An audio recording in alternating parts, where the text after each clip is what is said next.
سلامونه راځو دغه نوی ټاسک اړوند چې دغه ډرامه ده سره کوم ټرانسکرایب کوئ مثلا هر چاته یو کار اساین شوی ده ماته فرض کړم دغه 42مه اونۍ لومړی غږ ده لومړی اډیو را اخلم دغه لومړی اډیو تاسې کله دغه سیګمنټ اډ سیګمنټ باندې کلیک کوئ مثلا سیګمنټونه اډ کیږي او تاسې که چیرې کمپیوټر کې را خلاص کړئ په همدې پاس اډیو باندې کلیک وکړئ کولی شئ کټ یې هم کړئ له کوم ځای نه تر کومه ځای سیګمنټونه هم دلته کولی شئ مثلا له 4 ثانیې نه تر 4 ثانیې پورې اوږده کړئ مثلا زه راځم دغه له 244 ثانیې نه زه تر 204 ثانیې پورې کوم دلته راځئ د ویونکو نومونه ورزیاتوئ مثلا فرض کړه احمد د محمود د فلانکی د هغه تاسې باید ډرامه یې ولې له مخکې نه ولولئ دلته کولی شئ دغه هغه احساسات او ټایپ یې هغه کوئ چې مثلا دغه سړی خوشحاله ده خفه ده څه رقم ده دلته راوړي متاسفانه په موبایل کې نه راوړي بیا راځئ او دلته پلی کوئ هره یوه سیګمنټ جلا پلی کولی شئ او بیا یې کولی شئ او دلته ټرانسکرایب کړئ مثلا دا مې ځکه وویل چې سترګې مې د کمیس په لمنه ولګېدې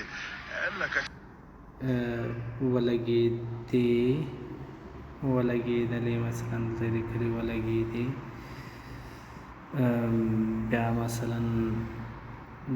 لکه چې دا کولی شئ تاسې اوس لیک کټ کړئ د دې لپاره چې صحیح راشي زه به کوشش وکړم دا موږ په دغه سیستم کې هم داسې کوڅې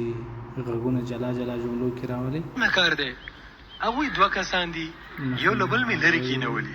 او زه هم ترې لرې درېږم په کوټه کې مې ټولګی نه دی جوړ کړی د انګړ په ازاده هوا کې یې کېنوم او یو بل کار هم کوم بل کاره هغه دا کوم کار دی کله چې کور ته ورځم خپل لاسونه په اوبو او صابون پاک مینځم او بیا کله چې خپل هم کور ته ستنېږم نو همدا کار کوم اویا پورې مثلا کوو ښه سیګمنټ تنا تر اویا پورې کوو تر څو ډېر نه شي ښه مثلا فرض کړه نوم احمد محمود ده نه کار دی هغوی 2 کسان دي یو له بل مې لرې کېنولي او زه هم ترې لرې درېږم 3 نه شروع کوو سلیک پوس څه کیسه ده دا خو اسانه کار دی هغوی 2 کسان دي یو له بل مې لرې کېنولي او زه هم ترې لرې درېږم دا خو اسانه کار دی هغوی 2 کسان دي یو له بل مې لرې کېنولي او زه هم ترې لرې درېږم دا خو اسانه کار دی هغوی 2 کسان دي یو له بل مې لرې کېنولي او زه هم ترې لرې درېږم دا خو اسانه کار دی هغوی 2 کسان دي یو له بل مې لرې کېنولي او زه هم ترې لرې درېږم دا خو اسانه کار دی هغوی 2 کسان دي یو له بل مې لرې کېنولي او زه هم ترې لرې درېږم دا خو اسانه کار دی هغوی 2 کسان دي یو له بل مې لرې کېنولي او زه هم ترې لرې درېږم دا خو اسانه کار دی هغوی 2 کسان دي دا خو اسانه کار دی هغوی 2 کسان دي یو له بل مې لرې کېنولي او زه هم ترې لرې درېږم دې په څه پورې وکړه پورته دا مې ځکه وویل چې سترګې مې دا خو اسانه کار دی هغوی دا خو اسانه کار دی هغوی 2 کسان دي یو له بل مې لرې کېنولي او زه هم ترې لرې درېږم انتخاب کړو